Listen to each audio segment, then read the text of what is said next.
Hi everyone, welcome back to the second week of DCember, as we're going over the top 10 villains of Superman the Animated Series. Now the same rules applies to last week's ranking, so be sure to click on the link below for a refresher. Now let's begin with number 10.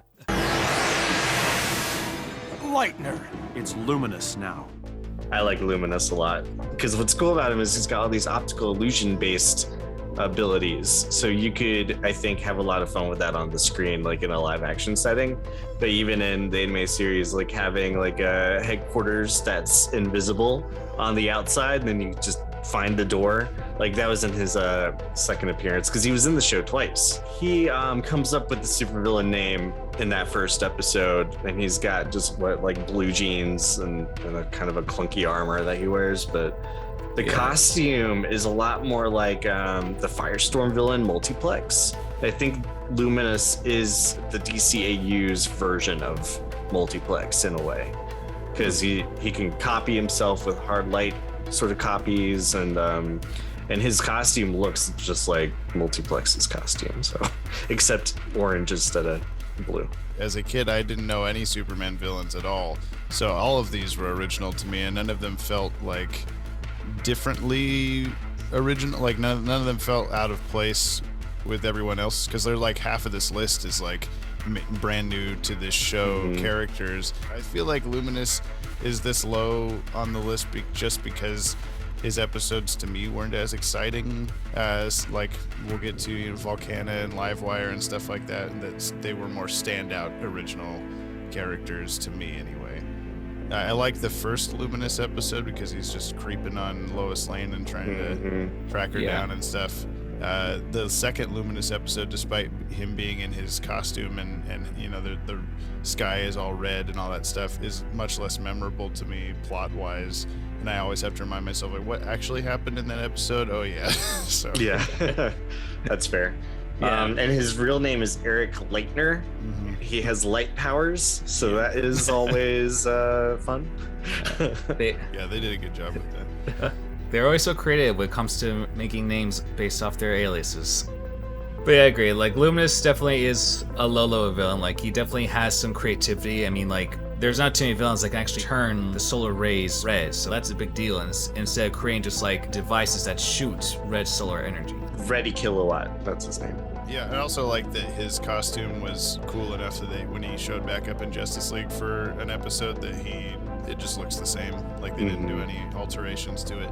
But that's where his strength lies, even in Justice League, how it presents a good like horror stalker vibe, whether it's with Lois Lane or even Hawkgirl with her claustrophobia. Probably could have been used more, but I don't know what kind of plot I would write for him that wasn't already True. done.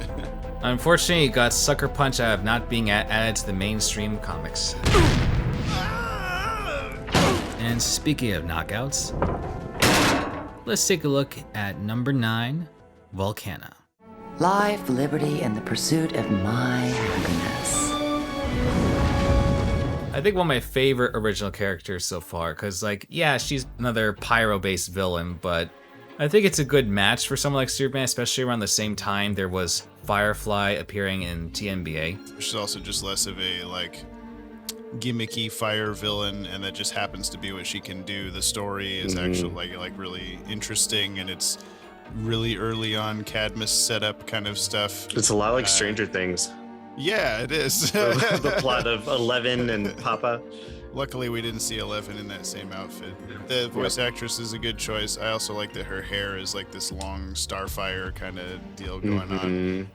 I think they were going for like a Firestorm sort of ripoff as far as the design goes, but Plus, I think that might have been the name of the project that she was involved in. That's right. Though what I like about her is that she's not a villain that's got powers because of Superman in one way or another. It's something she was just born with, and her motivations may be just trying to get by, steal whatever, but there's a little bit of layers to her, given with her past with the government. Yeah, Superman's more intervening than being the cause of whatever's going on. Plus, I mean, heck, even after everything went down in her debut episode, he just left her on a tropical island and drops by food and stuff. For years, I thought that we last left her there and then saw her in Justice League, but then I forgot about how I think Little Girl Lost has just like a 5-second thing of It's Supergirl. Unity.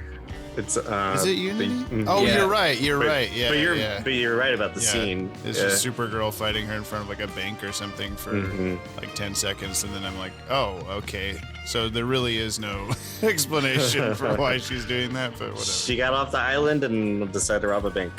Unfortunately, there was not much left to go there, which is saddening because given that with the Cadmus arc, there could have been a little bit more to her than just being a side character in the Secret Society version 2.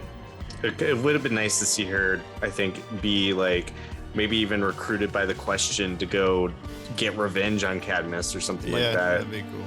Interesting. Yeah, I don't know what else to say about Volcana, really. Like, another one that's like low on the list because I definitely like the character and she looks cool and her powers are cool and her story is cool. Yeah. But she didn't get a lot of time to shine and kind of cement herself as like a deal on the show. It was just one of those kind of one-off episodes. So Unfortunately, yep. She just sizzled out. The puns. In that same Justice League episode with Luminous, she and Firefly did team up. yeah, Firefly was simping on Volcana, as the kids say. I think I'm in love. Nobody asked, but Volcana actually did appear in Superman 80-page giant #1 from May 2010 in a 1-page little cameo on a panel. So she's Sure. there. She made it. That Yeah. counts. That's what I get for researching on the fly. Don't you ever cool down? No.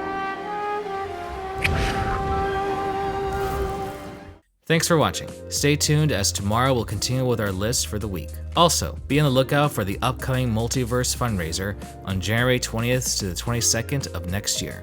And click on the link to check the newest series, Anonymous, at their website and see its first 2 episodes for free.